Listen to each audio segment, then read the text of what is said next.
si je suis pas météorologiste, si je suis pas un spécialiste en pluviométrie, je suis pas con non plus. Météo du jour, bonjour. Alors je vous montre, parce que chez nous ça pleut chèche. Ouais, ça pleut sec. C'est bizarre ces nouvelles pluies en poudre comme ça. C'est curieux, vraiment. La végétation est bien dense. Quand je vais dans mon jardin, je m'enfonce. C'est vraiment étrange toutes ces nouvelles pluies comme ça qui sont censées ne pas arroser.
Pourquoi serait-il immoral de commercialiser l'eau?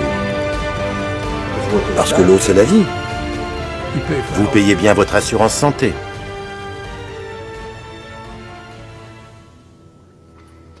Ce n'est pas parce que l'eau est la vie qu'elle ne doit pas avoir un prix. T'inquiète, ça va bien se passer. Franchement, quand je vois les litres de flotte que vous osez déverser sur les manifestants, je peux vous dire que vous n'avez pas intérêt à nous faire chier avec la restriction d'eau pour cet été. En fait, c'est maintenant que tout va commencer. Le CO2, est-ce que c'est pas l'arbre qui cache la forêt, qui se cache derrière? Est-ce que le vrai problème, c'est pas juste le dérèglement du cycle de l'eau, majeur, massif, partout, où tu as deux responsables, tu as nos villes et nos campagnes, tu as nos modes agricoles qui ont complètement détruit les sols ne sont plus capables d'absorber l'eau, et tu as nos villes qui ont complètement imperméabilisé les sols, c'est-à-dire que on n'a plus qu'un grand cycle où tu as de l'eau qui précipite, elle ruisselle, elle peut absolument pas pénétrer, et elle finit 2 fois plus vite dans un cours d'eau, ça augmente les vitesses, ça finit à l'exutoire, et finalement tu recrées une boucle. Et je me dis, mais pourquoi on n'en parle pas? Mais pour réussir à préparer cet été qui s'annonce difficile, on doit tous aller beaucoup plus loin. Et donc nous allons mettre en place, d'ici à début mai, un instrument, comme un peu on l'a fait avec EcoWatt pour l'énergie, un EcoWatt de l'eau, qui va être mis en place par le ministère, partagé avec l'ensemble des acteurs, qui va permettre de responsabiliser chacun. Parce que quand la sécheresse s'annonce, et que les difficultés sont là, chaque geste compte. Macron est en train d'échanger notre eau contre des hydrocarbures. C'est pour ça qu'on est en train de vous gonfler depuis le mois de mars avec la sécheresse. We campaign with the plan. Uppercase T, uppercase P, the plan. And then the environment is such that we're expected to defend the plan. Qu'est-ce que ça signifie? On a demandé au sénateur Alain Houpert, bonjour Alain Houpert, vous êtes avec nous. Alors qu'est-ce que ça veut dire ça? Alors maintenant, ça va être l'eau, demain on va changer l'air contre, je ne sais pas moi, du gaz de schiste. Qu'est-ce que ça veut dire exactement ça? Révélé par Marianne et par une question d'actualité à l'Assemblée nationale. Non, ce ne sont pas des conneries. Il y a bien de l'eau qui a été échangée contre du pétrole avec l'Arabie Saoudite. Et Marianne, c'est pas un journal non, dont on doit se méfier, c'est un journal d'investigation. Tout à fait. Et puis c'est très détaillé parce que c'est 19 tankers de 200 000 mètres cubes par jour qui partiraient de Fos-sur-Mer et 48 tankers de 80 000 mètres cubes qui partiraient de Martigues. Et 4 par jour, vous dites? Par jour. Par jour. Et 4 milliards de mètres cubes, c'est la consommation annuelle des Français.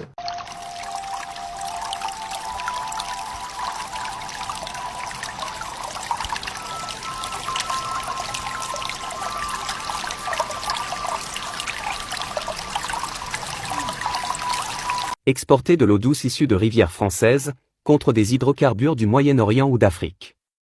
On parle de 19 tankers de 200 000 mètres cubes par jour qui partent de Fos-sur-Mer, et de 48 tankers de 80 000 mètres cubes qui partent, eux, de Martigues.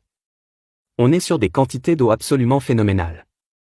Et pendant ce temps, on nous contraint à économiser l'eau, à ne pas prendre des douches trop longues, voire de se laver à plusieurs, de ne pas arroser nos jardins, de ne pas remplir nos piscines pendant l'été, ou autre leçon de morale écologique. Ça a été confirmé à l'Assemblée nationale. D'accord. Gabriel Amar, de la France Insoumise, a posé la question au ministre de la Transition écologique, Christophe Béchu, qui a confirmé que des pourparlers étaient en cours. Le magazine Marianne a publié une enquête pour le moins édifiante. Alors que nous venons de connaître une terrible sécheresse, alors que les nappes phréatiques ne sont pas rechargées, alors que les agriculteurs ont besoin d'eau, la présidence de la République envisagerait rien de moins que de troquer 4 milliards de mètres cubes d'eau par an contre des hydrocarbures. Donc la France échangerait de l'eau française contre du pétrole saoudien. D'accord. En pleine période de sécheresse. D'accord. D'accord. Bon, bien sûr, c'est pas la France qui va échanger de l'eau, c'est des entreprises privées. Hein. Faut bien vous prendre un petit peu d'argent au passage. Résumons l'affaire. Après des réunions en petit comité, l'Élysée semblerait envisager d'exporter l'eau utilisée par la centrale hydroélectrique de Saint-Chamas. Aujourd'hui, cette centrale fonctionne à 50%. L'étang de Berre ne pouvant absorber plus de volume, au risque de voir son écosystème remarquable mis en péril. Il n'est donc pas envisageable de multiplier par 2 le volume transitant par ce barrage, sauf à étudier sérieusement l'utilisation de l'eau pour des usages indispensables aux habitants et à l'agriculture. Alors, Christophe Béchu, c'est le secrétaire général du groupe Horizon de la majorité présidentielle. Le groupe Horizon, il a été créé en 2021 par Édouard Philippe, votre personnage politique préféré. D'accord. Édouard Philippe, il a quitté son poste de Premier ministre en 2020. Il a créé Horizon en 2021, un an avant les présidentielles. C'est 25 députés à l'Assemblée nationale quand même. Et puis il est devenu administrateur d'Atos. Atos, c'est le leader européen de la sécurité numérique. Hein, c'est une entreprise du CAC 40. D'accord. C'est l'un des 10 leaders mondiaux des entreprises informatiques. D'accord. Atos, c'est des actionnaires comme BlackRock et The Vanguard Group. D'accord. Ajoutez à cela, Édouard Philippe, c'est votre personnalité politique préférée. D'accord. C'est la relève d'Emmanuel Macron. D'accord. C'est le futur barrage à l'extrême droite. D'accord. 4 milliards, oui. Et là, vous dites combien par jour, donc 18 tankers et 48 tankers. Donc c'est détaillé, donc c'est pas une rumeur, c'est pas une rumeur. Donc, vous savez, la rumeur, l'histoire de la cocotte minute, c'est très facile de bien sûr. Donc on veut échanger des ressources naturelles contre des ressources vitales. À toutes ces communes rurales qui sont livrées par des citernes, que on va envoyer des tankers en Arabie Saoudite, en Moyen-Orient, consommer des ressources vitales, c'est on marche sur la tête, on déraisonne. Donc ça me fait penser à Victor Hugo et Fantine, la mère de Cosette, qui vendait les cheveux et ses dents pour le donner aux Thénardier. Donc, et ça me fait penser aussi à la phrase de Coluche, parce qu'on n'est pas gouverné, on est administré par un chef d'État qui administre des humains comme des choses. Coluche disait donner le désert à un technocrate, au bout de 5 ans, il va acheter du sable. On est là-dedans, on creuse, on creuse, on creuse. C'est pour ça qu'on met des bassines un petit peu partout pour pomper la nappe phréatique. C'est pour ça qu'on en fait d'autres pour protéger certains agriculteurs. Bah oui, pas tous, hein. Juste certains. Je tiens à dire un mot en tant que militante et en tant que médic. Bien évidemment que je soutiens Serge, parce que j'ai essayé de le sauver pendant 2 heures. Je vous jure que c'était le moment le plus dur de ma vie en tant que street medic. Et pourtant j'ai vécu les gilets jaunes. J'ai cru qu'il allait mourir dans mes bras, comme les autres médics qui étaient avec moi, qui ont été plus que traumatisés. Pendant que les gendarmes osent dire après que c'est eux qui lui ont sauvé la vie. Ils osent dire qu'après que M est allé tout seul à l'hôpital alors qu'il était à 3 heures de route et qu'il se vidait son sang. Non, non, on a essayé pendant 2 heures de lui sauver la vie. Et eux, ils bloquaient les secours, ils bloquaient le SAMU. Il a fallu l'intervention de la LDH, qu'aujourd'hui qui est menacée de dissolution par Darmanin.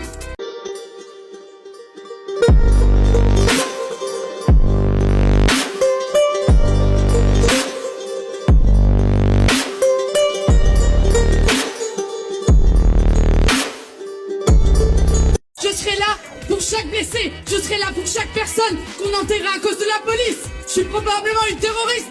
Vous êtes tous des terroristes. Et moi je demande, et vraiment sincèrement, qui a des armes de guerre? Qui les vend? Qui les vend au monde entier? Moi je vous dis pas mon malaise de voir des gendarmes encadrer la manif aujourd'hui quand ils ont essayé de tuer des gens à Sainte-Soline, et je le dis.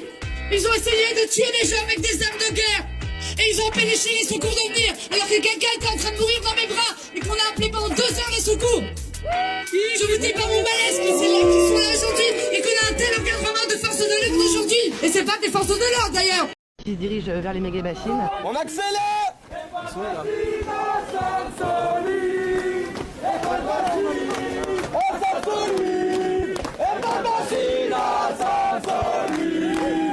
Moi, je pense qu'il y a comme une odeur de fin du monde partout dans le pays et partout sur la terre et que les gens décident qu'il faut faire quelque chose quoi. Devant ce capitalisme fou, il est temps de dire non. Et t'es prêt à aller au contact pour ça toi? Ouais, carrément. Avec joie et bonne humeur. Les policiers et gendarmes ne font que répliquer à des personnes qui sont violents. Mike, qui tire pas, dis-leur tout de suite, ils tirent pas sur le roche. Ce n'est jamais eux qui, en premier, iraient dans les rues et à Sainte-Soline, trouveraient des personnes dans un champ et les attaqueraient. Eh putain, mais ils tirent, ils sont tôt quoi. Mike, c'est grave. C'est totalement cortège. Levons un doute. L'origine du projectile qui a touché Serge D. D'après le rapport des gendarmes daté du 27 mars, je cite, « Aucun élément ne permet à ce stade de déterminer l'origine de leurs blessures ». Rapport qui évoque les blessures de Serge D. et de Michael. Et s'agissant de Serge D, eh bien c'est faux. On peut déterminer d'où vient le tir. Sur ces images au drone de Johanny Le Mercier, révélées par Libération et qu'on s'est aussi procuré, le projectile qui a touché Serge D. vient bien des forces de l'ordre. Ici, la bassine, tout autour et devant les gendarmes, et ici la première ligne du cortège où se trouvait Serge D. Et regardez, ce projectile, parti de la bassine défendue par les gendarmes, atterrit sur un manifestant en casque blanc, casque détruit par l'impact, le manifestant s'effondre. Quelques secondes plus tard, on voit 4 personnes le porter et l'éloigner de la première ligne. Ces images correspondent à la photo de Serge D. prise au moment de son évacuation. C'est l'effroi. Moi, je ne pensais pas qu'en France, on en était là, dans la nouvelle stratégie de maintien de l'ordre, d'être capable, comme ça, froidement, plusieurs jours à l'avance, d'imaginer une stratégie qui allait consister à dire on va les laisser venir. Une fois qu'ils seront à portée de canon, on les arrosera largement et sans aucun discernement. Parce que là, ce que ça montre, c'est la première ligne. Mais ce genre de projectile, on en a retrouvé à près de 220 mètres de la ligne. Et dans les images choquantes également, il y a ces quads qui tirent à coups de LBD dans la partie de la manif qui est la plus pacifique, voire même sur les zones où il y a prise en charge des blessés, avec des élus en écharpe qui sont là pour protéger. Et en fait, moi, ce qui m'est insupportable dans cette histoire, c'est les mensonges d'État. Ce qui m'est insupportable là-dessus, c'est que Darmanin et sa bande soient pas capables d'admettre leur tort et d'admettre qu'ils ont commis une erreur démocratique et une stratégie de maintien de l'ordre complètement lamentable et pas du tout en adéquation avec ce qu'est notre démocratie, et qu'il y a de l'énergie aujourd'hui développée par un général Rodriguez pour développer ce genre de doute que non, ça ne tomberait pas, qu'éventuellement ça serait un caillou qui serait tombé des camarades, quoi. Je trouve ça abject. Je trouve ça abject, et de plus en plus quand je pense à cette chaîne de commandement, c'est le terme de monstre, c'est le terme de bourreau qui me vient à l'esprit. Et puis avec d'autres sobriquets, voilà, mais ça ressemble vraiment aux heures les plus sombres de l'histoire du maintien de l'ordre en France. Vous savez ce qui s'est passé avec les usines Coca au Mexique, qui pompaient dans la nappe phréatique? Maintenant, au robinet, il n'y a plus d'eau, c'est de la terre. Ce qui fait que dans les stations-service et partout aux alentours, il n'y a que du Coca. L'eau est à prix d'or. Écoutez bien, l'eau est à prix d'or. Les bébés boivent du Coca dans leur biberon. Il n'y a jamais eu autant d'enfants avec les dents carriées. Voilà ce qui se passe. Voilà ce que vous réservez à vos enfants. Et vous, messieurs les policiers, elle va vous servir à quoi votre matraque avec vos robinets, quand vos enfants crèveront là de soif, hein, et que vous pourrez plus les laver? Vous participez à la destruction de notre pays. Ah là là, c'est bien d'avoir un cerveau. C'est encore mieux de s'en servir. Et maintenant, il s'en prend à nos ressources naturelles. Vous qui êtes payés avec nos deniers grassement, vous dites haut et fort, faites donc un effort, petites gens. Vous les députés, les petites salopes de Macron, qui, avouez-le, prenez le peuple pour des cons. Je demande à Coca de stopper le pompage dans la nappe phréatique et d'acheter de l'eau de ville. Écoutez ce qui se passe dans l'Essonne. Le maire communiste de Grigny, Philippe Rio, vient de faire plier le géant Coca-Cola. L'usine Coca-Cola de Grigny produit chaque année près de 600 millions de litres de soda. Des boissons essentiellement composées d'eau, que l'industriel va puiser à 100 mètres de profondeur, directement dans la nappe phréatique. Je m'appelle Philippe Rio, maire de Grigny. Grigny est une ville d'eau. Il y a la Selle qui coule à Grigny. Il y a les eaux de Paris qui traversent Grigny. Et puis on a même une nappe phréatique qui est utilisée par un industriel qui s'appelle Coca-Cola. En fait, ce lac, c'est la remontée de la nappe phréatique de bord de Seine. Coca-Cola pompe dans la nappe à plusieurs centaines de mètres sous nos pieds et utilise donc par autorisation préfectorale depuis l'installation de Coca-Cola en 1986 pour son breuvage mondialement connu. Toutes les villes, nous avons compris que le changement climatique s'accélérait et qu'il fallait changer nos modèles. Nous passons notre temps à demander aux habitants de consommer moins d'eau, aux villes d'utiliser moins d'eau pour l'entretien des espaces verts. Nous demandons aux agriculteurs de faire attention à l'utilisation de l'eau. Et dans cette période d'accélération du changement climatique, de sécheresses qui vont être de plus en plus puissantes, rapprochées,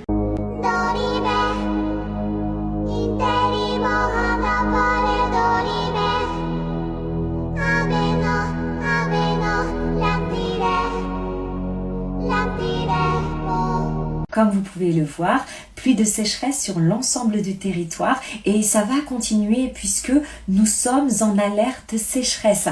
Et également, comme vous pouvez le constater, température caniculaire comprise entre 12 et 20 degrés sur l'ensemble du territoire. Mais le pire, c'est quand même dans le bassin méditerranéen où il y a jusqu'à 18 degrés. À 18 jours du mois de juin, ça ne s'est jamais vu. Des températures aussi hautes et surtout une pluie qui n'irrigue rien. Elle n'arrive pas, cette pluie, à remplir les nappes phréatiques. Elle n'arrive pas à nous arroser. Moi, dans mon jardin, j'ai les pieds dans la boue, mais ce n'est pas suffisant. Non, non, attention, n'écoutez pas les complotistes qui vous disent que c'est suffisant et qu'il pleut suffisamment. C'est faux, c'est faux. Écoutez ce que vous dit votre cher monarque et ses sbires. Le dormeur doit se réveiller. Se réveiller.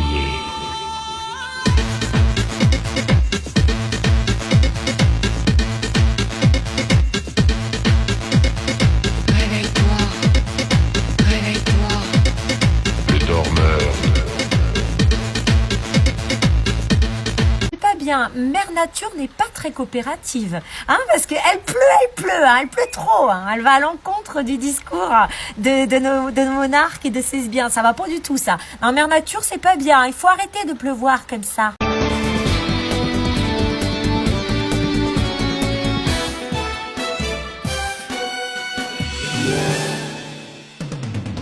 On a des yeux. On a tous constaté qu'il y avait une pluie vitaminée qui était tombée ces 4 dernières semaines. 27 cm d'eau exactement. Mais on a quand même des journaux comme Libération qui nous font ce genre de titres et qui nous expliquent que les 27 cm d'eau qui sont tombés ces 4 dernières semaines ont été complètement absorbés par la végétation, c'est-à-dire par vos pelouses et par vos arbres. D'accord. Bien sûr, les nappes phréatiques n'en ont pas du tout profité et nous vivrons une sécheresse terrible cet été.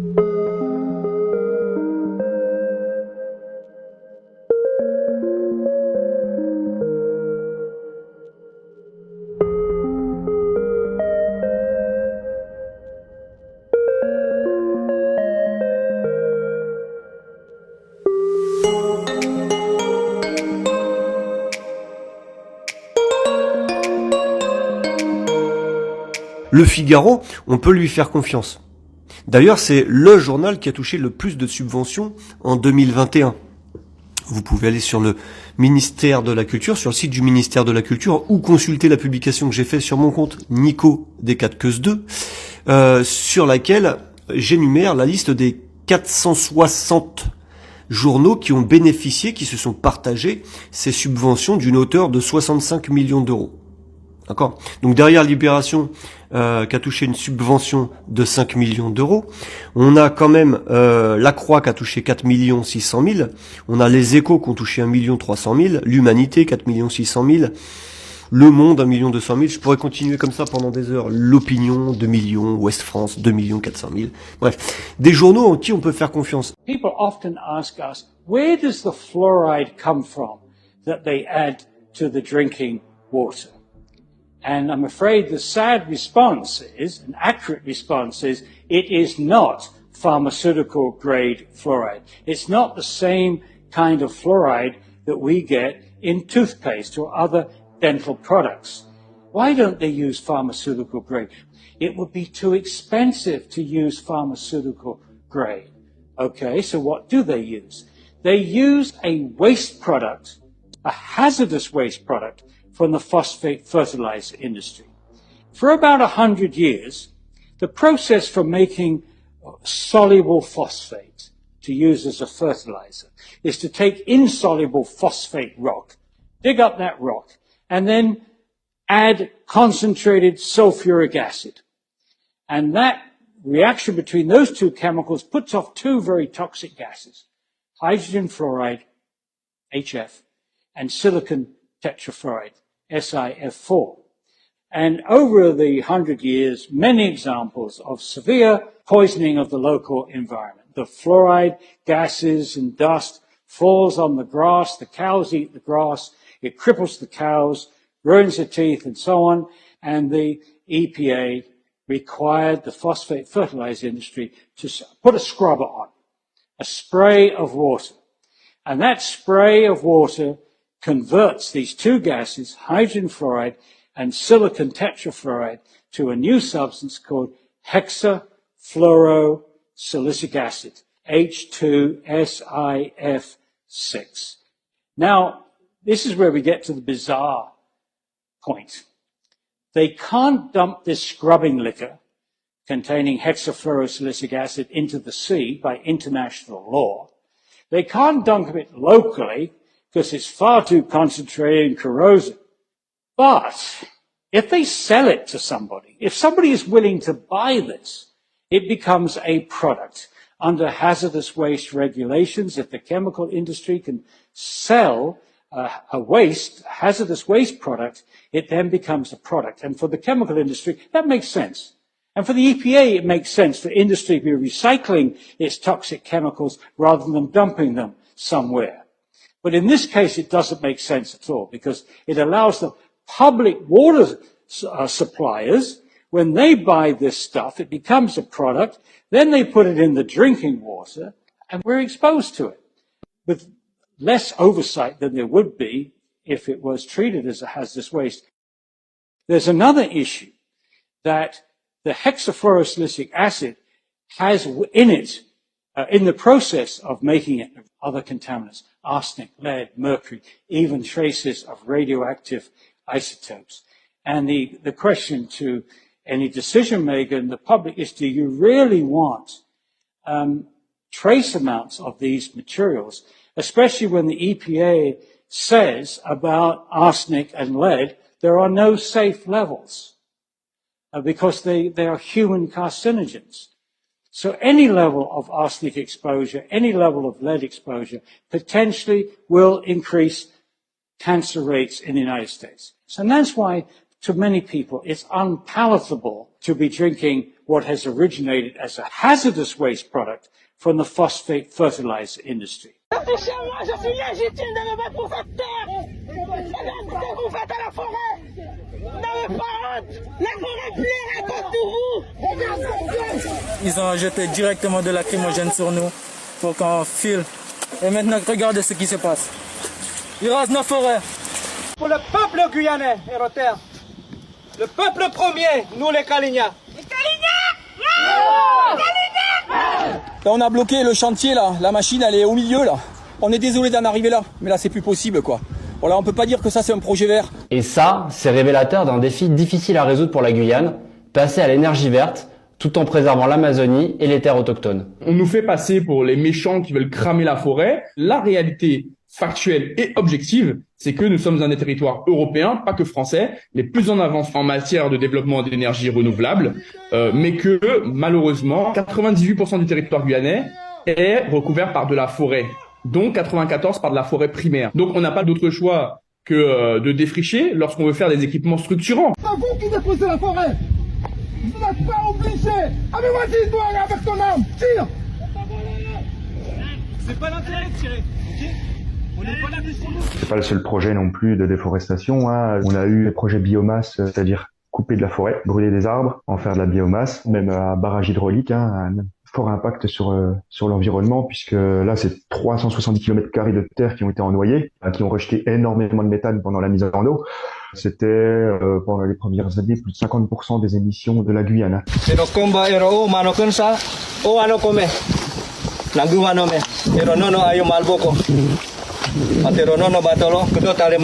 À un moment où il est à la mode de parler de réchauffement climatique, de cette préservation des espaces forestiers, on observe qu'en Guyane, qui représente 50% de la biodiversité française, on a encore ce genre de projet qui n'a aucun sens. La Guyane, ça fait la taille du Portugal, c'est pas l'espace qui manque, on parle là que de 78 hectares. Ça, c'est des beaux arbres, quoi.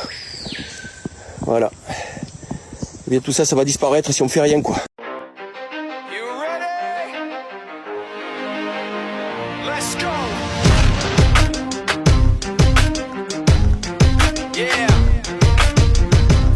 C'est de l'eau qui appartient à qui, cette eau-là? Elle appartient à la nature, mais en fin de compte, elle est réservée pour l'industriel. Benoît est éleveur de moutons. Le propriétaire du terrain de Benoît est une multinationale. Elle pompe l'eau du sous-sol pour produire 1,850 milliard bouteilles d'eau minérale par an, sous les marques Vittel, Contrex ou Épar. Le business représente 1 milliard de chiffre d'affaires pour le géant suisse Nestlé Waters. Après avoir fait la prospérité de ses agriculteurs et de ses habitants, l'or bleu du sous-sol est devenu la source des problèmes d'une région en plein désarroi. Dans les vergers où pâturent les moutons de Benoît, les points d'eau ont été condamnés. Chaque jour, il se soumet à un rituel dont il aimerait bien se passer. Des milliers de kilomètres pour aller chercher de l'eau dans une région gorgée de pluie. Une fois par jour l'hiver, et jusqu'à 4 à 5 fois l'été, il doit remplir cette citerne de 1000 litres qu'il transporte dans sa voiture. Cette eau, puisée dans la petite fontaine d'un village, est destinée à abreuver ses 500 brebis. Il y avait l'eau à 1,50 m. mais on n'y a pas accès. L'éleveur tient à me montrer un des puits dans lequel il a interdiction de puiser de l'eau. Encore un peu d'escalade. Donc là, ici, il y a un puits, donc il est fermé. Donc nous, on est très respectueux. J'aurais pu, d'un coup de godet de tracteur, l'enlever et puis pomper dedans. Mais comme c'était interdit, on a respecté. Voilà. Ça, c'est assez... C'est un puits qui avait une éolienne pour abreuver les animaux. On voit l'eau là à 1,50 m. L'eau est là, mais interdit. Donc c'est de l'eau qui appartient à qui, cette eau-là? Elle appartient à la nature, mais en fin de compte, elle est réservée pour l'industriel. C'est ce qui nous fait réagir en tant qu'habitants, en tant que paysans. Voilà.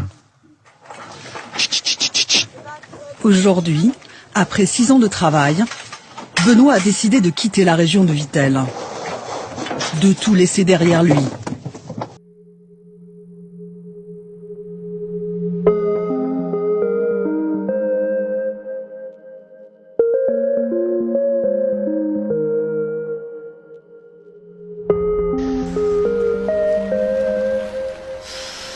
La voix de l'eau, la nuit commencement, nuit fin.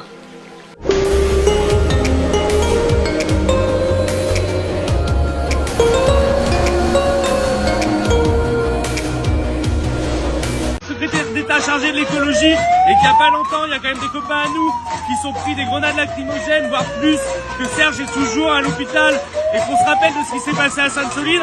On était aussi venus pour lui dire que nous, les projets de méga-bassines, c'est non, et que nous, l'écologie, justement, c'est autre chose que l'écologie qu'il nous propose, c'est-à-dire la répartition de l'eau toujours pour les plus gros irrigants, c'est-à-dire pas prendre en compte l'enjeu climatique tel qu'il est.